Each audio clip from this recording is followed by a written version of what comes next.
네, 새 예산안에 대한 이 각 당의 입장 좀 들어보고 있습니다. 이번에는 새정치민주연합 간사시죠? 이준석 의원 연결해서 이야기 들어보겠습니다. 이 의원님 나와 계시죠? 예, 안녕하십니까? 네, 안녕하십니까?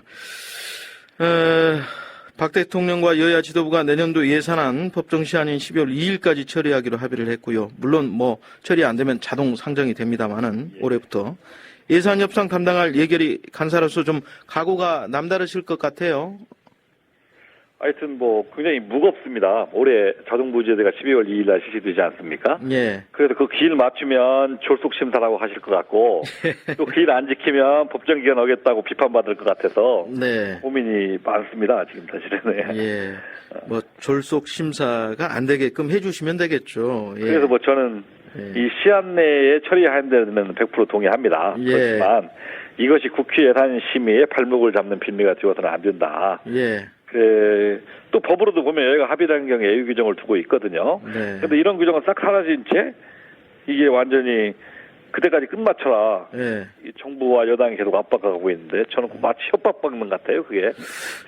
그래도 약속 이거 어차피 국회 선진화법에 의한 거니까요. 예, 그래서 선택만큼의 시한을 지키는 데 최선을 다하지만 예. 충분한 논의와 심사를 거쳐서 예산을 통과시키겠다 하는 생각을 합니다. 그래요, 알겠습니다. 지금 박 대통령은 그 새 예산안 시정 연설에서 이 재정 적자를 늘려서라도 경제를 살리는 데 투자를 하고 그래서 위기에서 빠져나오도록 노력하겠다 이렇게 밝히지 않았습니까? 예, 예. 이 재정 적자 확대와 또 경제 살리기의 상관관계 어떻게 보고 계십니까?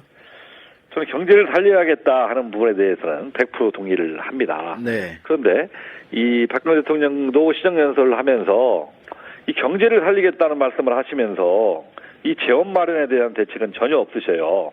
사실은 이 재원 마련의 대책이 재정적자가 누적되어 버리면 지금 7년째 재정적자가 나고 있는데요. 네. 이게 다 후세들의 부담이 드는 거거든요. 네. 그래서 저는 이제는 정직할 필요가 있다고 생각을 합니다. 예산을 늘리고 한다고 하면 결국에는 증세 문제에 부딪힐 텐데 네. 이 증세 문제를 꺼내지 못하고 마치 증세 없이 경제 살리겠다, 예산 늘리겠다 하는 것은 사실은 앞뒤가 안 맞는 거고요. 담배값 지출하는 것도 사실은 세금 좀 더 거두려고 그렇게 하는 것이 뻔한데 국민 건강을 위해서 그렇다. 이거 국민들이 믿겠습니까? 그래서 저는 현 정부가 이 재정정책을 수립할 때 이 분배나 형평성에 대한 고민이 부족하지 않느냐. 네. 그리고 만일 돈을 막 푼다고 해서 이 서민경제가 살아날 것이냐 하는 부분들도 좀 더 고민이 필요하다라고 생각을 합니다. 예. 내년도 예산안 처리하는데 가장 큰 걸림돌은 뭐라고 보십니까? 일단은 시간에 대한 압박이 있고요. 12월 1일까지 거쳐라 하는 부분들이 있고 저희가 예산을 편성하고 한 내용을 검토해 보면 전혀 납득하지 못하는 예산들이 있어요. 사실은 그런 부분들에 대해서 저희 감액 의견을 낼 때 사실은 얼마나 여당이 수용할 수 있겠냐. 그리고 좀 논란이 되고 있는 누리과정이라든가 이런 부분들에 대한 예산을 어떻게 편성할 것이냐 하는 부분들이 굉장히 중요한 이슈로 다가올 거라고 생각을 합니다. 자, 말씀 주셨으니까 바로 여쭤보겠습니다. 누리과정, 지금 앞서 이학재 간사시죠. 새누리당 의원께서는 이게 교육청에서 좀 무상급식 예산이라도 줄여서 누리과정 예산으로 좀 전환시키든지 교육청에서 좀 합리적 안을 내놓고 교육부와 협의를 해야 된다 이런 말씀하셨는데 예. 지금 홍준표 경남지사 같은 경우도 무상급식은 교육청의 예산으로만 집행돼야 한다 이런 게도 밝혔고요. 논란이 아직도 계속되고 있는데 어떤 입장이십니까? 예. 먼저 누리과정에 대해서 얘기를 하면요. 네. 누리과정이 대통령 공약 사업이에요. 그리고 또 국가 사업이고요. 그래서 우리 새정치연합은 원칙적인 자세로 접근하겠다는 말씀을 드립니다. 이 국가 사업이기 때문에 원칙적으로 정부가 책임을 져야죠. 이 생색은 우리가 누리과정을 하겠다라고 국민들이 정부의 생색은 다 내놓고 그 책임을 지방한테 돌려서 니네가 책임져라 하는 것은 옳지 못하다고 생각하고요. 네. 또 무상급식 부분도 사실은 우리 어린이들한테 밥 먹이자는 거 아닙니까? 그런데 그것을 진보진영 측 야당이 먼저 제기했다고 해서 무상급식은 국가가 보조 안 해주고 지원 않고 누리과정을 해라 하는 건 옳지 못하고요. 사실은 우리 아이들을 밥 먹고 키우자는 얘기이기 때문에 저는 이러한 복지 예산은 원칙적으로는 국가가 책임지겠다 하는 원칙적인 자세로 접근하는 것이 바람직하다라고 생각을 합니다. 그러면 교육위원회에서도 좀 누리과정 예산 새로 편성할 수 있도록 증액 요청을 할 계획이신가요?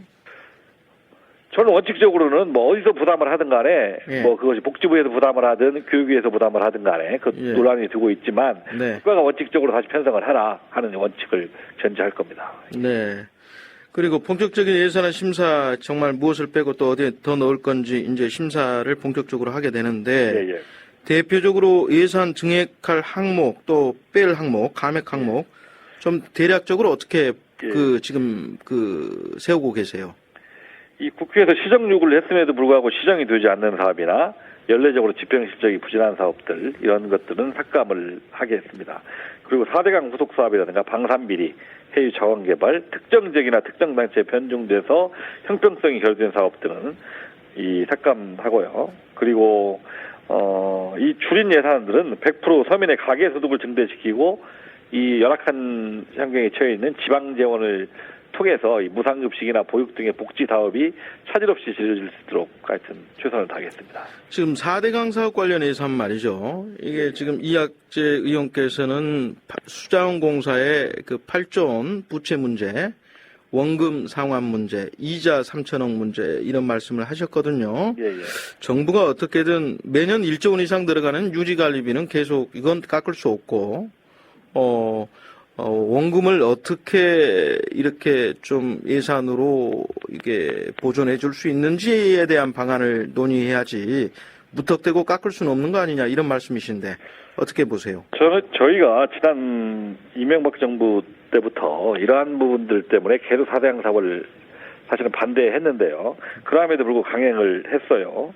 그래서 지금 올해 예산을 보면 4대강 사업 중에서 수공에 대한 이자 자원을 포함해서 관리 비용까지 5천억이 넘는 돈이 들어가는 것으로 나타났고요. 해마다요. 이런 부분들을 뭐 책임도 전혀 묻지 않고 뭐 책임질 사람도 있고 그런데 전혀 묻지 않고 뒷설거지 하는데 예산 계속 편성하는 것은 저는 그것을 비호하는 것과 같다고 생각을 합니다. 네. 이제는 박근혜 대통령도 이명박 정권과 확실하게 선을 긋고 문제를 저는 명백히 밝혀야 하는 거고요. 그 책임선상에서 네. 책임질 부분은 책임지고 그 선상에서 어떻게 이제 4대강 사업의 후속 조치를 마무리 짓고 하여튼 그 발생되는 그 피해를 최소화할 수 있느냐 하는 방향으로 나아가야지 4대강 사업에 여러 가지 문제가 있고 지금도 문제점이 발생되고 있는데도 마치 아무 문제가 없는 것처럼 끌고 나가는 거에 대해서 우리 야당이 거기에 대해서 그 예산을 하는 거에 동의하기 현실적으로 어렵습니다. 이제 깎을 수 있는 예산은 좀 들여다본 다음에 예산을 좀 깎도록 하겠다 이런 입장이신 거죠? 예, 원칙적으로 4대강 사업에 대해서는 대폭 삭감하겠다는 것이 우리 야당의 입장입니다. 네, 그리고 이번 국감에서도 뜨거운 그 쟁점이 된 부분이죠. MB 정부의 그 자원 외교 문제요. 예, 예. 이 자원 외교와 관련해서도 좀 그 예산을 좀 대폭 삭감해야 되겠다 이렇게 들여다보고 계신 겁니까? 예, 예. 자원 유교 관련 부분이 한 3천억 정도 반영이 돼 있더라고요. 예. 예, 보면 뭐 유전 개발 사업이라든가 작물관공사 출자 이런 부분들 포함해서. 예. 그리고 저희가 이명박 정부 때 도대체 자원 유교에 얼마나 투자했느냐라고 보니까 40조 원이에요. 그런데 회수한 돈이 1조 5천억 정도 돼서 38조 5천억이 지금 흔적도 없이 사라져 버렸거든요. 예. 그 성과가 오래 걸려서 뭐 말로는 뭐 아직 결과가 안 나온다 이렇게 시작하는데 저는 지금까지 성과가 안 나오면 별 볼 일 없다고 생각을 하고요. 지난 MB 정부에서 38조 5천억이 사라졌다고 하는 이거는 이 정부에서 낸 자료를 통합해서 새정치민주연합에서 만든 자료입니까? 이게 실제로 투입된 돈이 40조고 회수한 돈이 1조 5천억이고 이기 예. 때문에 예. 일부는 지금 뭐 사업이 진행되고 있다는 사업도 있다고 해요. 예, 그런 그리고요. 부분들은 예. 뭐 차치하고라도 그래서 근데 그 성과가 과시적으로 나타나지 않기 때문에 저희는 굉장히 불확실하다라고 생각을 하고요. 그러함에도 불구하고 또 자원유교에 관한 부분을 또 예산에 반영하는 거. 이번에 대한 철저한 수사와 책임 문제를 규명하지 않은 상태에서 또 다른 세금을 집어넣는 것은 옳지 못하다라고 생각을 합니다. 네. 방산 비리 문제는 박 대통령도 강력한 수사 견해를 밝혔어요. 이 방산 비리 연루 사업들에 대한 예산도 좀 들여다보고 계십니까? 예, 예. 근데 저는 박근혜 대통령께서 네. 진짜 방산 비리에 대한 과감한 혁신의 의지가 있는지가 좀 의문스러워요. 그 박근혜 대통령이 방산 비리 척결에 대한 지시를 내렸잖아요. 네. 근데 그저께 국회 시정연설에서 이 방위산업을 또 창조경제의 핵심으로 키우겠다 이렇게 밝히셨어요. 예. 작년 시정연설에도 하셔서 방산비를 척결하겠다고 말씀을 하셨거든요. 예. 근데 전혀 척결되지 않았고 뭐 통행암의 경우에는 1,600억이 들어갔는데 방사청이 원가 2억 원짜리 음파 탄지기를 41억 원에 구입했다. 이 20배를 튄 거고요. 그래서 이 부분에 대한 구조적인 문제를 근본적으로 해결해야 한다고 생각을 합니다. 이 방산 업체나 방사청 산하의 이런 부분들이 전부 다 투역한 군인들로 채워졌기 때문에 예. 전관 예우 관행을 끊지 못하면 저는 예. 이 부분에 해결책이 없다고 생각하고요. 이 부분에 대해서도 철저한 수사를 밝혀서 그 책임을 물은 다음에 네. 들어가야지 이게 계속 뭐 밑빠진 독에 물 붓기 해봤자 저는 이게 방위 산업이 창조 경제로 갈 거다.